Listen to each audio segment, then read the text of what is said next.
No, now it's recording. The red dot. Gotcha. Okay, so I'm going to call to order the Subcommittee Public Safety meeting at 5:30.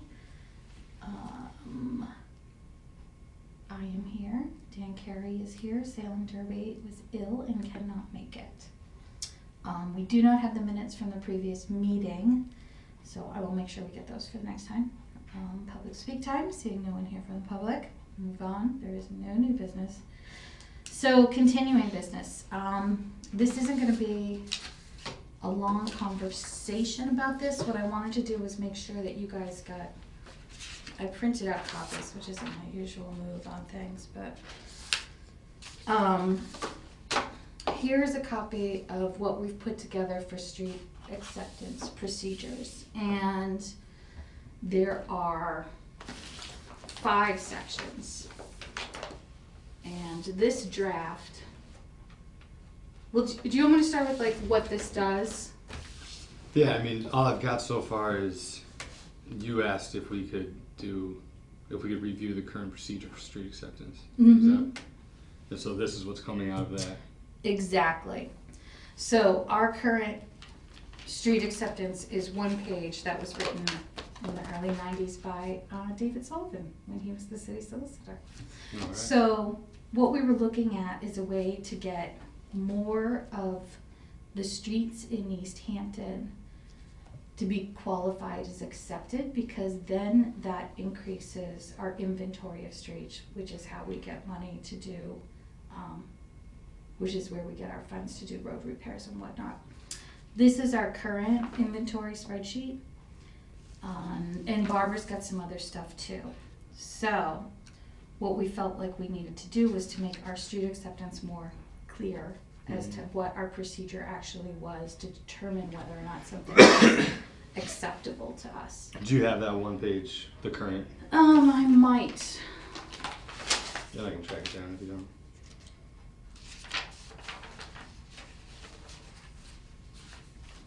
I might have a very old copy of it. No, I apologize. Because that's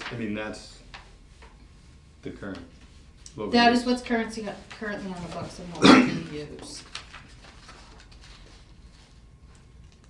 So there are some questions that came up with us, and we spoke to a lot of the departments. So I have like an email from DPW when we were talking about, you know, obviously we plow the streets, we sand the streets, we sweep the streets, sometimes before they're accepted because of public safety. You have to get, you know, safety vehicles down there. So we're working on ways to try and recoup some of the monies that are lost when we do that, because that comes out of our budget. And we've gotten a lot of that information back. I feel like the street acceptance policy as it's written right now is about 75% of the way there. This one? Yeah, we did receive input from, it's been sent to the police department, it's been sent to the DPW, and we've been back and forth with the planning department a couple of times. We've received some great notes from Jessica, and those have been incorporated.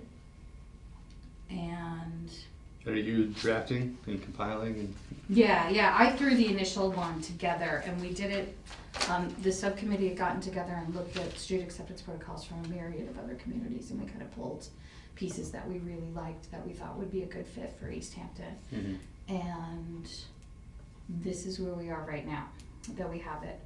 One of the questions is where this is actually going to live, if it's going to be a city council rules, if it's going to be an ordinance, and I was going to fold in Councilor Rist on that because he's pretty clever and smart about that. So that was. Where's the current one-page procedure? I believe it's under ordinance. Okay. Yeah. No, actually, I think it's in council rules if I'm thinking about the way that it's written. Yeah. I probably have a copy of it on my phone and pull up pretty easily.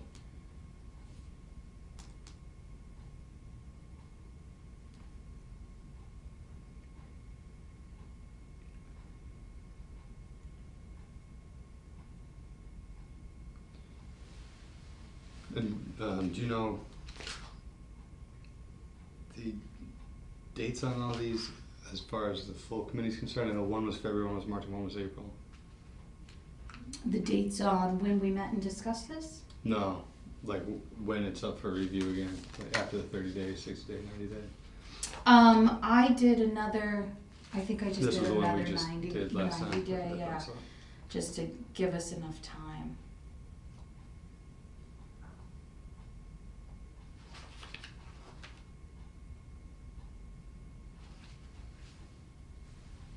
I can track down that other thing. I mean, Yep. we're not gonna need it right now.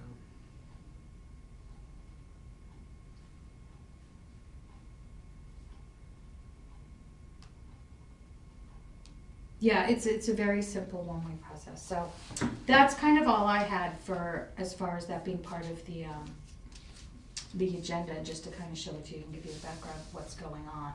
And as far as where it's come and where it stands, you mentioned the police have looked at it, the planning department's looked at it, all these different people. Are you waiting to hear back from anyone else, or? No, right now I think the next thing it has to do is I kind of did a tiered rollout where kind of the city departments, like the bigger ones, and then we are looking for feedback from the Conservation Commission, but I haven't put it there because I kind of wanted it to be a little bit more finalized because there are some questions in there about having them sign off, you know, like that the Conservation Commission has looked at this and everything is okay. Basically, we're trying to make sure we don't accept something that then becomes a liability to us. So. Right. Cool.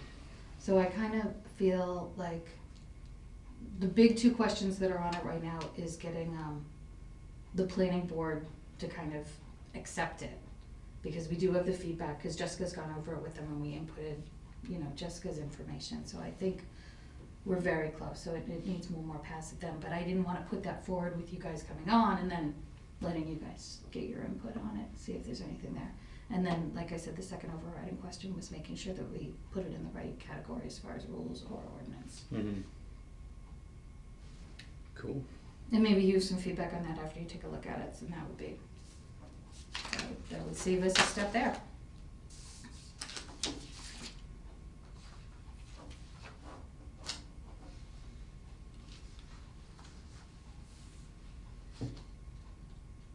And did Salem get a copy of this one? Is this?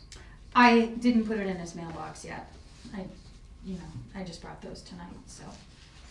But yeah, I'll give him a copy so that he has it. And I have it as a Google document, like I can just add you to it, you know, like that's good for me too, but. So then the other thing is the acceptance of the Paul Street extension. This is a road. This is a street acceptance that we've been asked to do. It is a very short, dead-end street. Mm-hmm. And it goes down into a cul-de-sac. And we kind of went back and forth with it a bunch. And what we ended up doing is that we sent it back to planning because there were a lot of questions. We were like, there's too many questions with this. There were a lot of waivers in the initial agreement with the city engineer and all this kind of stuff. So this is just from October. So this went to Jessica and it was like, these are the reasons why we're sending it back to the planning board. So once this gets resolved, we'll be happy to take a look at it again. More up to date than this. This is October 20th. So is this the answer to these questions? Yep, that's precisely it. And it looks like everything's resolved. So what we would do is if we decided to, you know, vote that this is ready to go before city council and do a public hearing, then I can let Amanda Kemp know. She's the attorney of record for the contractor and we could move it forward. But as somebody who's been looking at this, you know, with the rest of the committee for the past 9 months, I see no problem with moving this forward. Everything seems to be addressed. And it was you, Dan Hagan, and Joy Winnie Mm-hmm. the last term? Correct. Okay. So the only thing I would say, I think I have all the info I need in this packet, but I wonder if we should just have another subcommittee meeting before we go to the full committee, just so Salem gets a chance to say something if he wants to, or ask any questions if he wants to. Absolutely. I know we can go ahead to nothing, but just because it's our first meeting, our first run at it, I think it'd be cool That's to give fine him with me. a shot. absolutely. Cool, so get you that. Okay. And also it gives people a chance to like, one of the things that I really appreciate about Chancellor Hagan is he was really good about making sure like driving out and looking at things. Mm-hmm. Like, so. Yeah, I mean, I got a good idea where this is, but yeah, he loves that stuff. Yeah. And there was one street acceptance we went to, and we went out, and it was like this road dead ends into a dingle. Like there should be a fence. Like why are we, you know? So it is really worth it to drive through and take a look. Yeah, I think that's true of like anything we do. I was thinking that about the Pleasant Street thing. Like that's something I want to nail down is where exactly. It says in front of the old National Felt. Right. But it's like there's got to be more specific. And that's why I kind of brought that up at the city council meeting. It's hard to wrap your arms around how big the Pleasant Street mills are. Yeah. And it's going to be in a completely different terrain. So there were a couple of property owners that had reached out to me about looking into this. And that's not something that we help facilitate it. And I talked to Barbara earlier about what our next steps would be. And it would be kind of set up a meeting with planning because as far as the parking space thing? Yeah, to kind of like take a look at it. We happened to have it at a meeting where Officer Alberti was at, so we did get some police input, and it's just a matter of people are starting to do it organically now anyway. So it's like we should maybe get in front of it to like mark out some yeah, absolutely. parking spaces, and I, as a District 2 City Councilor, I really want to make sure that environment ties into the environment across the street from Pleasant Street as well, so it doesn't become like kind of has a moat around it or anything. Just tell me which sides you're talking about. You're talking about the Pleasant Street side of the mill buildings blending with the housing across the street and the apartments and everything else? Because there's going to be I think a lot of people walking across the street to get goods and services, and right now that's like kind of a big, and people drive pretty quick down Pleasant Street, so just if it's there's just like that one crosswalk by the Legion. Exactly. Yeah. And people book, people fly. This is wide. It's flat. Yeah, if you're not coming or going with Ferry Street, just going Northampton Street to the Rotary, people fly. Yeah, and I think there's going to be a lot more, foot traffic of people walking around because there's a ton of stuff going in. So with that mill, like if that's, Eastworks and that's the rest of the Pleasant Street mills, they've redone the parking lot back here. There is a road in between those two. I'm not quite sure what's going to happen because that dumps out into Pleasant Street too.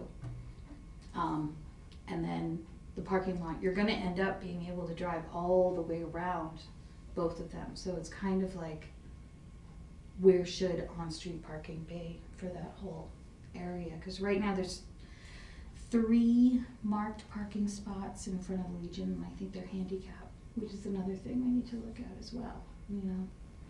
So you say you can drive all the way around the mills. You're talking about the Legion driveway. Legion driveway. Then, like, the other side of Riff's New Joint. City, abandoned building, other side of Riff's Joint. Yeah. And that connection's new. Where's the road in the middle? Where's the other driveway in between those? That cuts to the back of the... Eastworks, like the parking lot, that chain link fence? Yeah. It is literally on the other side of that chain link fence. No, I know that. But you said there was one in the middle? That's in between those two. That's the one I'm talking about. There's the end of Eastworks and then there's the other mills. So if you come down that road, you can drive underneath the mill. If you're in the main parking lot of Eastworks, not like the Riff's parking lot. Right to the left of that. Yeah. Just to the left of that would be better to say. Yeah. Okay. But that's not open right now, is it? It's open. People drive through that way? Yeah. I guess I just never... Yeah, you can go in from the Legion, drive past the breweries and through the buildings and pop out. There might be a drive. I mean, yeah, it's weird. And that's underneath the buildings. So I don't know if that becomes part of the parking lot, private lot, but it's tricky when somebody's leaving the Eastworks parking lot and somebody's leaving there.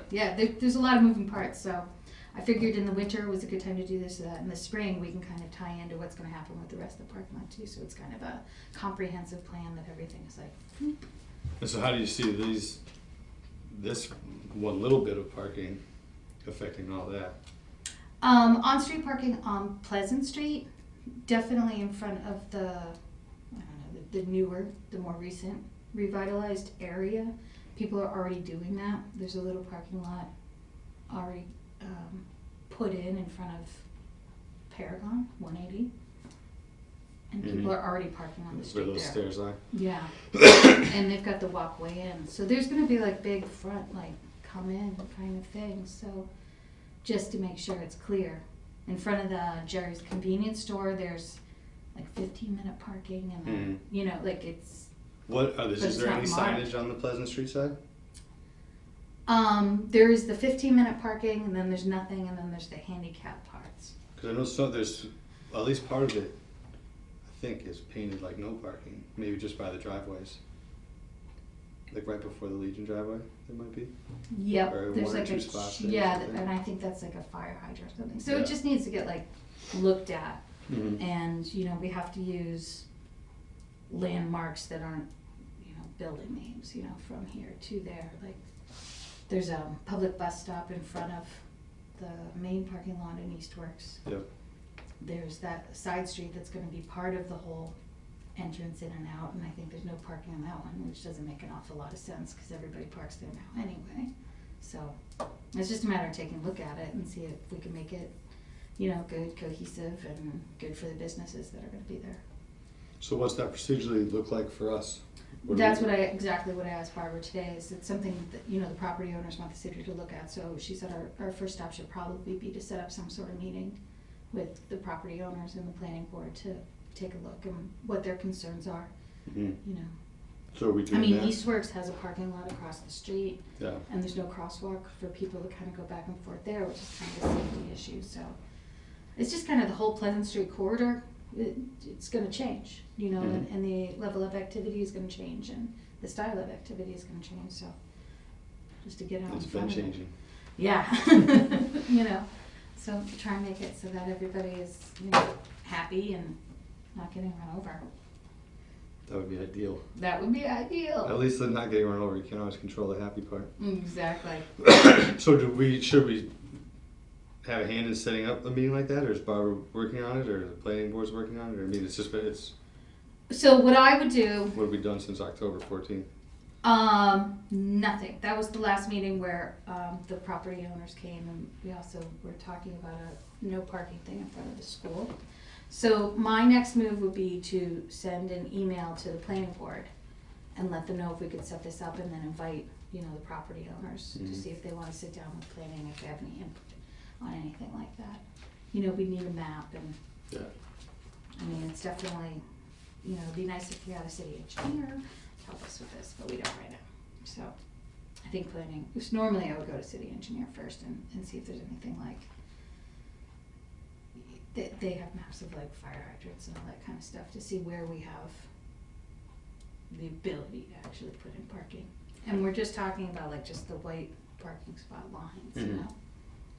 On the other side of the street heading towards the Rotary, it's there are no parking signs. But yeah, there's a couple of little convenience stores, like people stop, so yeah. Yeah. Still flying. Just rip into Flying. Jerry's and then take off again. Yeah, Absolutely. parking the wrong way, facing the wrong way, so yeah. That's just something that's definitely, yeah, I think that one of the buildings owns a parking lot next to Jerry's. So like that's kind of, you know, maybe that needs a crosswalk, just kind of stuff. We will get lots of input and advice from people. None of us have to make a decision. It'll all be taken care of for us. We'll make a decision, but we'll take Right. the input and advice along the way. Exactly. And then that's all I have. There was no new business. There was, you know, I didn't get anything, so We'll probably wait to talk to Salem to set up another meeting. Yep. Cool. Yeah. So I would take a motion to adjourn. So moved. Motion passes.